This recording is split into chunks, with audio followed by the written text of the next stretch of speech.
What's up, guys? It's Isaac from the Game Boys, and today we're going to be giving you some of our little tips and tricks. This is a special video that we're going to have geared towards you guys. Now, if you're new to the channel, or if you've seen any of our other videos before, then you'll know that we like to go game hunting or go to the flea market. But today we're actually going to make a video just in general to show you guys some of our personal tips and tricks and things we like to do, look out for, and try ourselves when we're trying to get the best deal and look for games that we're interested in. So we kind of have it split into three different categories for you guys. The first one is going to be the preparation section. So what to bring, what to do, and how to assess going into the flea market in general when you're trying to find these deals.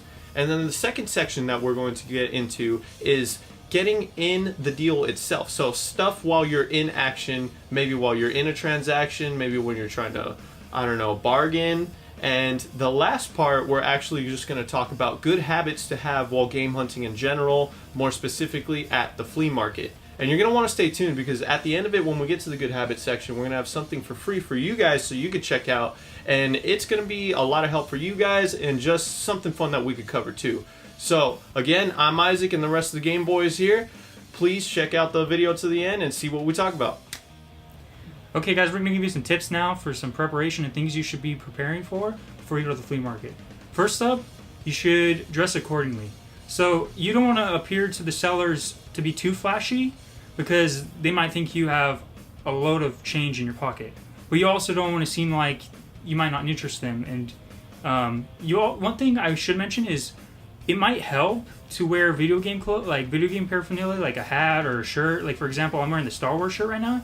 If somebody's selling something Star Wars related, they might have extra Star Wars stuff that I don't see and try to sell it to me. But at the same time, if they see that I'm interested in Star Wars, they might mark up the value of that item because of the fact I'm wearing Star Wars. So it's going to be, it could depend on the seller, but I would say most of the time try to hide the fact that you're very interested in an item, because it could probably benefit you in the long run. Next, you should be well informed about what kind of games that you want to buy. So do your research. There's things like price charting and of course eBay, but sometimes eBay's misleading a little bit. But it's important to be well informed and have devices like your smartphone or some kind of computer device on you, because you need to be able to look up prices on the fly. And if you see games that you've never seen before, it's good to research them, because you never know, they might have some kind of value, or they might be like a game that you never heard of. It might be a fun game to play.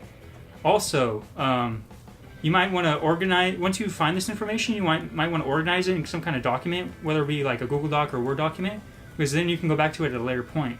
Also, an important thing to have on you is a bag, some kind of bag, whether it be like a plastic bag from the grocery store, a backpack that you own, any kind of bag where you can carry the stuff that you buy. Because say you go alone to the flea market someday and you just find a whole bunch of deals, it's pretty unlikely you can carry all the stuff that you bought, right? So if you take a bag, it'll reduce that problem. Next, you always want to have like a large amount of small bills on you, because it's going to be easier to haggle once you find deals. For example, like say you get to the flea market early and some guy wants to sell you something. You want to appear that you have less money than you do. So for example, say a guy's asking for selling something for $5 and all I have is a 20, and he might not have change because it's the beginning of the day. So if you have that 5 on you and you go to the bank in the morning or something, you're going to be more likely to get those deals. So these are just some tips that we want to give to you, like when you go to the flea market, and these tips will probably make it more likely for you to get those good deals. Alright guys, well I hope you enjoyed those tips on preparation for when you're going to the flea market or you're going game hunting in general. Now I'm going to be giving you some of our tips when it comes to being in the action itself. That's right, I'm talking about buying video games and talking with sellers, because there's going to be many things that you can have in your arsenal so that you could ultimately try to get the game you want as cheap as possible. And one of the first things that we're going to be looking at in general is bundling. Bundling is very important, because this can help you and some friends, or just you if you're buying multiple things, get more bang for your buck. So what bundling ultimately is buying multiple items and then asking the seller or trying to work with them on a price that is cheaper than what they would all be together at the price of, well, whatever they were asking for originally. So you'll see this in other videos, you'll see this in other tubers who go flea marketing or just game hunting in general. But let's say the three of us wanted to go and we wanted to buy some games from this guy who had games for $5. Let's just say that. And he had 5 games that we were all interested together. And well, 5 games, $5 each, that would be $25, but we try to bundle with the seller, try to get to a price that he's happy with and we're happy with, because ultimately we're buying more of his inventory, so we're going to be more prone to seeing if we can get a better deal because we're buying more of his inventory and putting more money in his pocket. So 5 games, $5, $25, let's shoot him, hey, will you do 20 because we're buying 5 of these games? And this is the type of mindset we like to have when we're going out there, because this will get us deals together. Because sometimes you'll get these sellers who don't want to budge on a single item, but if the three of us come together and say, hey, I like that item, just try it out. If you're going with multiple people to the flea market, or if you're just by yourself and you see multiple things, do not be afraid to get multiple items together and really just try and work with the seller. See if they'll take a lower price on all the items together. And that being said, on asking for lower prices, it brings me to my next subject. That would be trying to haggle. Trying to haggle is basically what I was just kind of going over with, but instead of it being on the premise of it being multiple items, it could be on anything. So if you find an item that you like, make sure that you try to get the best bang for your buck. So let's say a game were $10 and you really want it, and the seller is saying, yeah, $10, I don't know. And you could tell he's kind of finicky on the price. Try to read their body language too, because if they're very stern on it, most likely they're not going to want to budge. But if they look like they don't really care about their items, maybe the video games are with some of the other stuff like clothes or something, they're probably not going to care too much about that product. So if a video game were $10 and you picked it up and you said, hey, would you do 7? More than likely, if they don't care or if they're just satisfied with that, they'll shoot you the $7 game. And now you just paid less for a game that you were originally probably going to pay $10 for. And haggling is something you should always try to do, even if you think that the price is good enough already. So let's say a game was $5 and the game is worth, I don't know, 20. But if you can get it for $4, try shooting the $4. I'll just give it a little example. So the Sega CD attachment, I found a Model 1 once at the flea market. Had no business being there. It was 1 p.m. This is a flea market where resellers and scalpers love to be at. And it was 1 p.m. This thing was just like hiding with some old VCRs and CD players. And it was just there in disguise. I don't know what it was, but it was just there. So I see this and I tell the man, hey, brings me to my next step.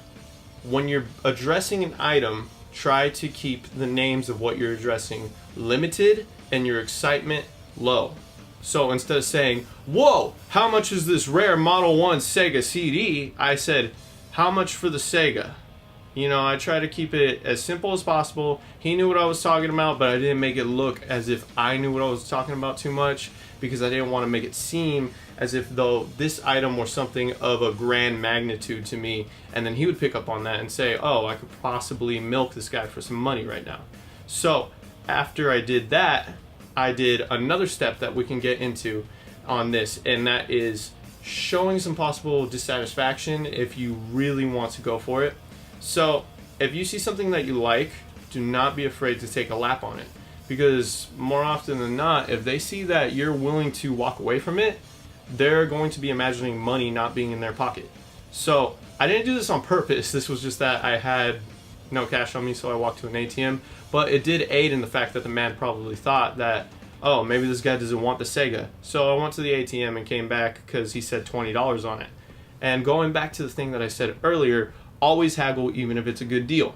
So Model 1 Sega CD can range. It can be anywhere between $80 to $160 depending on the condition, if it works. And I told him, hey, there's no controller. Would you be willing to part with this Sega for $15 when I came back? To which he proceeded and told me, yeah, I don't mind letting go of this thing for $15. So ultimately I ended up getting a Sega CD for $15.